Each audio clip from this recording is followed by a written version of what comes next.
கல்வராயன் மலையில் drone camera மூலம் ADGP Davidson Devasirvatham மற்றும் உயரதிகாரிகள் ஆய்வு செய்தனர். கள்ளக்குறிச்சி மாவட்டம் கருணாபுரத்தில் கள்ளச்சாராய சம்பவத்தில் 67 பேர் உயிரிழந்த நிலையில் கள்ளக்குறிச்சி மாவட்டத்தில் போலீசார் கள்ளச்சாராயத்திற்கு எதிரான நடவடிக்கைகளை தீவிரப்படுத்தியுள்ளனர். இந்த நிலையில் கல்வராயன் மலையில் கள்ளச்சாராயத்தை கட்டுப்படுத்தும் விதமாக சிறப்பு அதிரடிப்படை போலீசார் மற்றும் 100க்கும் மேற்பட்டோர் கல்வராயன் மலையில் தீவிர சாராய வேட்டையில் ஈடுபட்டுள்ளனர். இந்த நிலையில் தமிழகம் சட்ட ஒழுங்கு ஏடிஜிபி டேவிட்சன் தேவாசீர்வாதம் மற்றும் வடக்கு மண்டல ஐஜி அஸ்ரா கார்க் உள்ளிட்ட உயரதிகாரிகள் கல்வராயன் மலையில் கள்ளச்சாராய சோதனையில் ஈடுபட்டனர். இந்த சோதனையின் போது அடர்ந்த வனப்பகுதி உள்ள இடங்களில் ட்ரோன் கேமராக்களை பறக்கவிட்டு சோதனை மேற்கொண்டனர். வங்கதேசத்தில் இருந்து முதற்கட்டமாக 49 மாணவர்கள் சென்னை வந்துள்ள நிலையில் இரண்டாவது கட்டமாக 77 மாணவர்கள் இன்று வருவார்கள் என செஞ்சி மஸ்தான் பேட்டியளித்துள்ளார். வங்கதேசத்தில் வேலைவாய்ப்பு இடஒதுக்கீடு தொடர்பாக போராட்டம் மற்றும் கலவரம் நடந்து வரும் நிலையில் மருத்துவம் படிக்க சென்ற மாணவர்கள் பாதிப்புக்குள்ளாகியுள்ளனர். இந்த நிலையில் பங்களாதேஷில் நிலவும் பதற்றமான சூழ்நிலை காரணமாக தமிழக மாணவர்கள் தாயகம் திரும்ப இயலாத சூழலில் அயலக தமிழர் நலன் மற்றும் மறுவாழ்வுத்துறை ஆணையரகம் மூலம் வங்கதேசத்தில் உள்ள இந்திய தூதரகம் மற்றும் தமிழ் அமைப்புகள் மூலம் அங்குள்ள 49 மாணவர்கள் முதற்கட்டமாக சென்னை விமான நிலையம் வந்தடைந்தனர். மாணவர்களை சிறுபான்மையினர் நலன் மற்றும் வெளிநாடு வாழ் தமிழர் நலத்துறை அமைச்சர் செஞ்சி மஸ்தான், அயலக தமிழர் நலத்துறை ஆய்வாளர் கிருஷ்ணமூர்த்தி ஆகியோர் சொந்த ஊர்களுக்கு அனுப்பி வைத்தனர். இதனைத் தொடர்ந்து செய்தியாளர்களை சந்தித்து பேசிய அமைச்சர் செஞ்சி மஸ்தான், வங்கதேசத்தில் இருந்து தற்போது முதற்கட்டமாக 49 மாணவர்கள் வந்துள்ள நிலையில் இரண்டாவது கட்டமாக 77 மாணவர்கள் தமிழகம் வர விருப்பம் தெரிவித்துள்ளதாக கூறினார். மேலும் மாணவர்களுக்கு உணவு கிடைக்க நடவடிக்கை எடுக்கப்பட்டுள்ளதாகவும் பாதுகாப்பான முறையில் மாணவர்களை அழைத்து வரும் பணியில் ஈடுபட்டுள்ளதாகவும் கூறினார். மேலும் எந்த நாட்டிற்கு படிக்கவோ வேலைக்கோ சென்றால் அயலக நலத்துறையில் பதிவு செய்ய வேண்டும் எனவும் இதுபோன்ற சம்பவங்களின் போது பதிவு செய்ததால் தான் பாதுகாப்பான நிலை இருக்கும் என கூறினார். இப்பதான் மறுவாழ்வுத்துறை மூலமாக அயலக தமிழர்கள் மறுவாழ்வு துறை மூலமாக நீங்கள் எந்த நாட்டிற்கு அது படிக்க சென்றாலும் வேலைக்காக சென்றாலும் அவர்களை பதிவு செய்ய சொல்லி நாம் சொன்னதின் அடிப்படையில் 10,000க்கு மேற்பட்டவர்கள் இப்போ அயலக தமிழர் நல வாரியத்தில் பதிவு செய்யப்பட்டுள்ளார்கள். இதை போல படிக்க சென்றவர்கள் மாணவர்களுடைய அந்த பட்டியலும் நாம் கேட்டு இருக்கிறோம். அந்த விருப்பத்தின் அடிப்படையில் சில மாணவர்கள் அதில் பதிவு செய்கிறார்கள், சில பேர் மாணவர்கள் பதிவு செய்ய தயங்குகிறார்கள். இப்போது இந்த செய்திகள் எல்லாம் பார்க்கின்ற நேரத்தில் பதிவு செய்தால் இது ஒரு பாதுகாப்பான நிலை இருக்கும் என்பதை மாணவர்கள் உணர்ந்திருக்கிற செய்தியை உள்ளரை அவர்களை வரவேற்கின்ற நேரத்தில் கருத்துக்களை அவரோடு பகிர்ந்து கொள்ளுகிற நேரத்தில் சொன்னார்கள். தமிழக அரசு ஒரு சிறந்த ஒரு வழிமுறையை எங்களுக்கு காட்டியுள்ளது. தொலைபேசி எண்களும் கொடுக்கப்பட்டு உள்ளது. கட்டணமில்லாத தொலைபேசி எண் கொடுக்கப்பட்டு உள்ளது.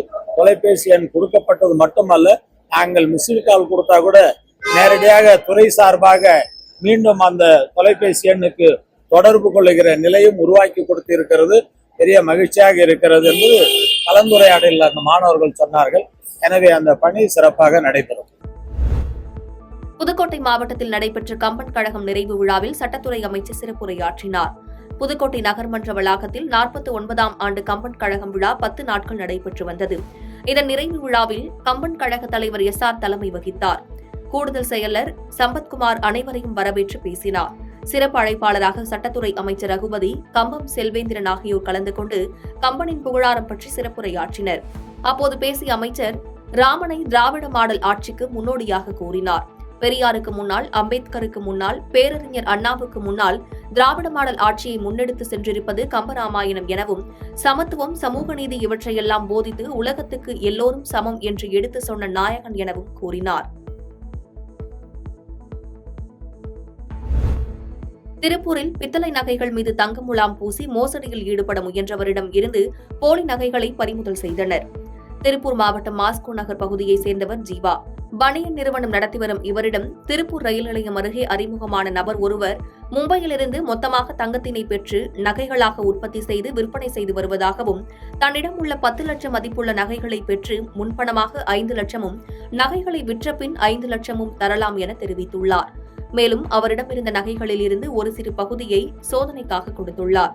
நகைகளை சோதனை செய்து பார்த்ததில் அது உண்மையான தங்கம் என தெரியவந்துள்ளது. இருப்பினும் அவர் கூறியதில் சந்தேகம் ஏற்பட்டு பணத்தை எடுத்து வந்து கொடுத்துவிட்டு நகையை பெற்றுக் கொள்வதாக தெரிவித்து போலீசாரிடம் தகவல் தெரிவித்துள்ளார். விசாரணைக்காக வந்த காவல்துறையினர் தப்பி ஓட முயன்ற அந்நபரை துரத்தி பிடித்து காவல் நிலையம் அழைத்து சென்று விசாரணை நடத்தினர்.